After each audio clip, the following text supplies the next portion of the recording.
এই দুনিয়াতে বেশিরভাগ নারীরা স্বামীর সাথে খারাপ আচরণ করার কারণে, একটি মাত্র বাক্য বলার কারণে বেশিরভাগ নারীরা জাহান্নামে যাবে। চলুন শুনে আসি মাওলানা আসিফ মাহমুদ এর মুখ থেকেই। আপনারা শুনলে আশ্চর্য হবেন যে আমাদের দেশে বেশিরভাগ নারীরাই, বেশিরভাগ বিবাহিত মহিলারাই স্বামীকে কটাক্ষ করে কথা বলে, তুচ্ছ করে কথা বলে, ছোট করে কথা বলে, কারণে অকারণে ঝগড়া করে, সংসারে অশান্তি সৃষ্টি করে। তারা স্বামীর বাবা মা আত্মীয় স্বজনকে দেখতে পারে না, অথচ নিজের পরিবারকে খুবই ভালোবাসে। চলুন কোন কথাটা স্বামীকে বললে বেশিরভাগ স্ত্রীরাই জাহান্নামে যাবে শুনে আসি। একটা কথা কোটি কোটি নারীকে জাহান্নামে নিয়ে যাবে, হাদিস থেকে বলছে। সামান্য একটা বাক্য, বেশিরভাগ বিবাহিতা নারী, বেশিরভাগ বউ জাহান্নামে যাবে স্বামীকে জাস্ট একটা বাক্য বলার কারণে। কয়টা? যদি বলেন কয়টা? এক অবাক করা হাদিস শুনে আমার হৃদয়ে একটা আঘাত লেগেছে যে নারীরা কেন জাহান্নামে যাবে। এই হাদিস যখন আমি জানতে পেরেছি আমার হৃদয়টা চূর্ণ বিচূর্ণ হয়ে গিয়েছে। এর কারণ হচ্ছে এটা এমন একটা পাপ, এটা এমন একটা গুনাহ, বাংলাদেশের বেশিরভাগ, বলতে গেলে ৮০ থেকে ৯০ নারী এই পাপটা করছে। নাউজুবিল্লাহ পড়ে। বেশিরভাগ নারী তার স্বামীকে একটা কথা অলওয়েজ বলে। বেচারা স্বামী সারাটা জীবন স্ত্রীর জন্য খাটে, পায়ের নিচে ফোসা পড়ে যায়, মাথার ঘাম পায়ে ঝরায়, সারাটা দিন রোদের ভেতরে কাজ করে বেড়ায়। বাসার বিল সে দেয়, গ্যাসের বিল সে দেয়, সন্তানকে সে চালায়, স্ত্রীর হক সে আদায় করে, শ্বশুরের হক আদায় করে, শাশুড়ির হক আদায় করে। সারাটা জীবন সে তার স্ত্রীর খেয়াল রাখে। কোনো একটা দিন সামান্য চুল পরিমাণ যখন কম হয়ে যায়, তখন নারী বলে কি, মা রাআইতু মিনকা খায়রান কত, তুমি আমার জন্য জীবনে কি করলা? তুমি আমার জন্য কি করেছো আজ অব্দি? কিছুই তো করো নাই। অমকের স্বামী অমককে ওইটা দিয়েছে, অমকের স্বামী তার শাশুড়িকে ওইটা দিয়েছে, তুমি আমার মাকে কি দিয়েছ? একটা কথা কোটি কোটি নারীকে জাহান্নামে নিয়ে যাবে, হাদিস থেকে বলছে। এই সামান্য একটা বাক্য। তাকফুরুনাল আশির, বেশিরভাগ নারী অকৃতজ্ঞ হয়, স্বামীর কৃতজ্ঞতা আদায় করতে জানে না। স্বামী যে এতটা স্যাক্রিফাইস করেছে স্বীকার করতে চায় না। আর মাথায় রাখবেন, যেই নারী তার স্বামীর স্যাক্রিফাইসকে নিজের মুখে এটাকে স্বীকার করতে পারে না, সেই নারী কখনো সুখী হতে পারে না। আর যে নারী কথায় কথায় বলতে পারে আমি ভালো আছি, আমার স্বামী আমাকে ভালো রেখেছে, আমি আলহামদুলিল্লাহ ভালো আছি, তার পুরো জীবনটাকে সুখময় করে দেয় একজন, তিনি কে? এজন্য বোনদেরকে বলছি, বোনেরা মাথায় রাখবেন, স্বামী হচ্ছে এমন একটা জাত, স্বামীরা সবসময় মুচকি কথার, মুচকি হাসির পাগল হয় আর মিষ্টি কথার পাগল হয়। তারিক জামিল একটা কথা সেদিন বলছেন, আমি আজকে কয়েকবার শুনলাম। উনি ওনার ভাষায় বলছিলেন যে জবান কা এক মিঠা बोल दुनिया की हर हर शहर से भी ज्यादा मीठा होता है और जबान का एक कड़वा बोल 7 समंदर की कड़वाहट से भी ज्यादा कड़वाहट होती है। উনি বলেন, মুখের একটা মিষ্টি কথা গোটা পৃথিবীর সমস্ত মধুকে একত্রিত করলে যে পরিমাণ মিষ্টি হবে, মুখের একটা মুচকি হাসির কথা তার চাইতে বেশি মিষ্টি। সুবহানাল্লাহ পড়েন।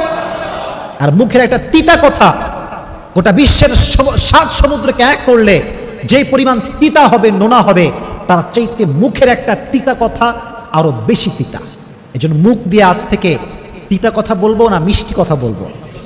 আল্লাহ সবাইকে মিষ্টি মিষ্টি কথা বলার তৌফিক দান করুক, সকলেই পড়া আমিন। আচ্ছা, কখনো ভেবে দেখছেন যে আপনি কাকে সবচাইতে বেশি ভালোবাসেন? দেখবেন আপনি সেই মানুষকে সবচাইতে বেশি ভালোবাসেন যে আপনার দিকে হেসে হেসে কথা বলে, যে আপনার সঙ্গে মুচকি হাসি দিয়ে কথা বলে। দিন সে দেখবেন আমরা তাকেই মিস করছি, যে মানুষটা মুচকি হাসি দিয়ে কথা বলতো। আজহারি আজকে দেশে নেই, চলে গিয়েছে বিদেশে। প্রত্যেকটা মানুষ তাকে মিস করে। কেন? কারণ তার কথায় একটা মিষ্টতা ছিল, চেহারা একটা হাসি ছিল। এজন্য দিন শেষে যে মুচকি হাসি দিয়ে কথা বলে, মিষ্টি কথা বলে, মানুষ তাকেই ভালোবাসতে বাধ্য হয়ে যায়। ঠিক না বলো? এজন্য আজ থেকে তিতা কথা বলবেন না মিষ্টি কথা বলবেন।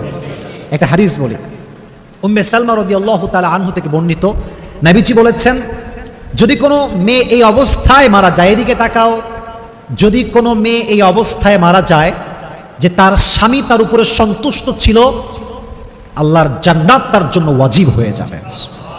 জোরে সোরে পড়েন সুবহানাল্লাহ। এজন্য স্বামীকে বাজে কথা বলা যাবে না। নারীর জীবনে স্বামী হচ্ছে মেইন ক্যারেক্টার। যে নারীর জীবনে স্বামী আছে তার জীবনে সব কিছু আছে। যে নারীর জীবনে স্বামী নাই তার জীবনে কেউ নাই। যে নারীর জীবনে স্বামী নাই সে নারী সমাজের বাবার কাছে, মায়ের কাছে, ভাইয়ের কাছে, বোনের কাছে এটা বোঝা হয়ে যায়। এজন্য মেয়েদের জন্য স্বামীকে মূল্যায়ন করার দরকারটা আছে না নাই? আল্লাহ মেয়েদেরকে এটা বোঝার তৌফিক দান করুক, সকলেই মন খুলে পড়া আমিন। আল্লাহ নারীদেরকে কৃতজ্ঞ হওয়ার তৌফিক দান করুক, সকলেই মন খুলে পড়া আমিন। তাহলে এটা ছিল নারীদের জন্য ওয়াজ। তাহলে আমরা জানলাম তিনটা বিষয়। এক হচ্ছে ঈদের দিন পা ধরে সালাম দিয়ে সালামি নেওয়া জায়েজ আছে কিনা, 1 নাম্বার। 2 নাম্বার মেহেদি মাখা জায়েজ আছে কিনা, 2 নাম্বার। 3 নাম্বার নারীরা একটি কথার কারণে জাহান্নামে যাবে, সেটি হচ্ছে তুমি আমার জন্য জীবনে কি করলা। এই জন্য যেই বোনেরা আমার কথা শুনছেন মাইক থেকে, কলোনির ভেতর থেকে, সবাইকে আমি বলছি স্বামীর কাছে কৃতজ্ঞ হবেন, কৃতজ্ঞতা আদায় করবেন। আল্লাহ বোনদেরকে এই তৌফিক দান করুন সকলেই। স্ত্রীর যে একটি কারণে স্বামীরা খুব তাড়াতাড়ি কি মারা যায়। আশ্চর্য হচ্ছেন? এখানে আপনারা তো অনেকে আবার খুশি হয়ে যাবেন যে হুজুর একেবারে দামি আলোচনা করতেছেন, আপনাদেরও প্রবলেম আছে। তবে মা বোন please, I would like to request all of you, those people, those female are watching me right now, একটা রিকোয়েস্ট করবো আপনাদেরকে যে আপনাদের একটা ভুলের কারণে আপনার স্বামীর হায়াত কি কমে যাচ্ছে, মারা যাচ্ছে। অথচ আমার রব্বুল আলামিন তিনি কি বলেছেন, হুন্না লিবাসুল লাকুম ওয়া আনতুম লিবাসুল লাহুন্না। ও দুনিয়ার স্বামী স্ত্রী শোনো, তোমরা একে অন্যের কিন্তু পোশাক স্বরূপ, একজন অন্যজনের পোশাক স্বরূপ। কি উদাহরণ দিয়েছেন আল্লাহ পাক, কি অসাধারণ একটা উপমা দিয়েছেন। স্বামী স্ত্রীর পোশাক, স্ত্রী স্বামীর পোশাক স্বরূপ। এই শরীরের মধ্যে আমার সাথে এই পোশাকের কি সম্পর্ক আমি কোনোদিন I never cut down from my body. আমার বডি থেকে কিন্তু এটা ছিঁড়ে ফেলবো না, কেটে ফেলবো না। কোথাও যদি ময়লা লেগে যায় আমি ধুয়ে আবার গায়ে দেবো। খুনসুটি হবেই, ভালোবাসার একটু আপ ডাউন হতেই পারে। এক ছাদের নিচে থাকলে অনেক মতের অমিল হবে। যার মানে এই নয় আপনি এমন একটা কাজ করছেন যে কাজের কারণে আপনার স্বামীর খুব দ্রুত কি মারা যাচ্ছে। দেখুন কিছু উদাহরণ দিলে আপনারা কি বুঝতে পারবেন। আজকে এখানে আপনারা কি যারা আছেন বাসায় গিয়ে আপনার স্ত্রীকে, আপনার কন্যাকে, আপনার মাকে বোঝানোর ট্রাই করবেন একজন আরেকজনের সবচেয়ে কাছে, সবচেয়ে আপন। পৃথিবীতে এই দুজনের চেয়ে আপন তো আর কেউ নাই। কত গোপন কথা, কত দুঃখের কথা, কত সুখের কথা আপনারা শেয়ার করেন, তাই না? দেখুন সারাদিন পরে এই স্বামী যখন আপনার ঘরে প্রবেশ করে, আপনাদের বেশ কিছু ব্যাড হ্যাবিট আছে, আপনারা এই হ্যাবিটগুলো প্লিজ ছেড়ে দিবেন। ঢোকার সাথে সাথে হাজার হাজার অভিযোগ আপনাদের, এটা নাই কেন, এটা আনো নাই কেন, মনে থাকে না, আমার বেলা আর কি মনে থাকে না, তাই না? এই ধরনের কিন্তু পেরেশানি, প্যারা যেটাকে আমরা বলি, সেটা কিন্তু কি দেওয়া হয়। যুবক বন্ধুরা এখন হাসতেছে, খুব কি মজা পাচ্ছ, তোমাদেরও কি দোষ আছে? তোমরা ঘরে ঢুকে স্ত্রীকে বিভিন্নভাবে আন্ডার এস্টিমেট করে, সেটা করবে না। তো মা বোন আপনাদেরকে বলছি, ঘরে যখন ঢুকবে সারাদিন ক্লান্ত শ্রান্ত পরিশ্রান্ত হয়ে প্লিজ একটু ঠান্ডা পানি দিন, পারলে একটু লেবুর শরবত দিন, তাকে খুশি হয়ে যাবে। আর সাথে সাথে তাকে পেরেশানি কি দিবেন না। আর যেই কারণে তার হায়াত কমে যায় সেটা হচ্ছে পেরেশানি দেওয়া, পেরা দেওয়া, অতিরিক্ত প্রেশার দেওয়া। তার মনের মধ্যে কষ্ট লেগে যায়, খুব কষ্ট পেয়ে যায়। আহা, তার জন্য ইনকাম করি। খুব খেয়াল করবেন, আপনি হয়তো একটা বাচ্চাকে 10 মাস ধরে পেটের মধ্যে লালন পালন করে বড় করছেন, অথচ আপনার স্বামী সন্তানের বাবা 25 বছর ধরে তার টাকায় এই সন্তান কি পড়াশোনা করছে। আপনি হয়তো কষ্ট পেলে ফেল করে আপনি কি কান্না করতে পারেন, কিন্তু কোনো বাবারা কষ্ট পেলে কিন্তু ফেল করে কান্না করে না, মনের কষ্ট মনের মধ্যেই রাখে, ঠিক কিনা? অতএব মনের মধ্যে যে কষ্টগুলোকে রাখা হয়, কি মনের মধ্যে যদি কোনো কষ্ট থাকে, কোনো দুঃখ থাকে, কোনো যন্ত্রণা থাকে, বাবারা শেয়ার করে না, এটা আস্তে আস্তে দানা বাঁধতে থাকে। দেখুন অনেক বাবা আছে অনেক কষ্ট করে কি চলাফেরা করে, আগের মতো সে হয়তো ইচ্ছে মতো, যেমন বিয়ের আগে যেমন চলতো, ইচ্ছে মতো টাকা উড়াতো, বন্ধুর সাথে আড্ডা, সেটা আর করে না। কার জন্য? আপনার জন্য। কার জন্য? আপনার সন্তানের জন্য। তো এত কিছু, এত স্যাক্রিফাইস, এত কিছু আপনার জন্য করে, অথচ আপনি তাকে কোথায় কোথায় পেরেশানি দিচ্ছেন। এমন এমন মা বোনেরা আছে, তাদের চাহিদা পূর্ণ করার জন্য স্বামী খারাপ দিকে কি চলে যায়, ঘুষের দিকে চলে যায়, অপরাধের দিকে চলে যায়, অন্যায়ের দিকে কি চলে যায়। স্ত্রীর চাহিদা পূর্ণ করতে হবে তাকে।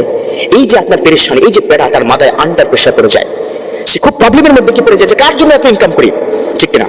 এটা কি হয় না? সমাজের মধ্যে এটা হয়। মা বোন প্লিজ এই কষ্টটা দিবেন না। ধীরে ধীরে পেরেশানি করতে করতে করতে করতে তার জীবনের প্রতি আর মায়া থাকে না, আর এই জীবনকে রাখতে ইচ্ছা করে না, তখন কিন্তু সুইসাইডের দিকে কি চলে যায়। আমরা কিন্তু বাংলাদেশের জমিনে এই ধরনের হিস্ট্রিকে দেখেছি না, সুইসাইড করেছে, পেরেশানি আর ভালো লাগে না। স্ত্রী কোথায়? দেশের বাইরে। বাংলাদেশের একজন বড় সেলিব্রিটি শ্বশুর কিন্তু এটা হয়েছে, আপনারা জানেন, নায়ক রিয়াজের কথা, তার শ্বশুর আত্মহত্যা করেছে ফেসবুক লাইভে এসে। একজন পুরুষ তখনই এই ধরনের আত্মহত্যার দিকে চলে যায় যখন তার আর কোনো কিছু ভালো লাগে না, স্ত্রীর পেরেশানি, পাশের পেরেশানি, মানুষের পেরেশানি। অতএব এটা করবেন না প্লিজ। আপনি তার আপন, তার বন্ধু হয়ে যান, তার কিন্তু বিপদের সময় সাপোর্ট করেন। তার বিপদের সময় যদি আপনি সাপোর্ট না করেন কে করবে বলুন তো? অতএব মা বোন প্লিজ আজকের কথায় রাগ করবেন না, আপনাদের ভালোর জন্য বলছি। স্বামীদের অনেক সময় আপনাদের পেরেশানিতে তারা স্ট্রোক করে বসে, তার হার্ট ফেল করে বসে। আল্লাহ আমাদের মা বোনদের সঠিকভাবে বুঝার তৌফিক দান করুন।